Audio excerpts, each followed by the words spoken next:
উত্তর না, তিনবার সালাম হবে, উত্তর না হলে আপনার রাস্তা বানানো হবে, মাথা ধ্বংস করা হবে। ওগো আমার বন্ধু, তৃতীয়বার সালাম, আসসালামু আলাইকুম ইয়া মাইনুদ্দিন চিশতি। মাজার ভিতর থেকে উত্তর আসছে, ওয়া আলাইকুমুস সালাম ইয়া হুজ্জাতি।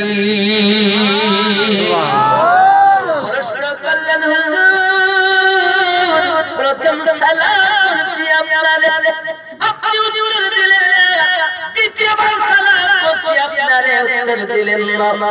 তৃতীয়বার সালামের উত্তর দিলেন কেন? আমার খাজা মাইনুদ্দিন চিশতি আজমিরি জানেন, ওগো দিল্লির সম্রাট, জানোনি তুমি যখন আমার প্রথম সালাম দাও, আমি ওই সময় আমার দরদি নবীজি যে ঘরে ভূমিষ্ঠ হয়েছিলেন, মা ছোট্ট পুত্রী কানন, আমার রাসূলের দুনিয়ায়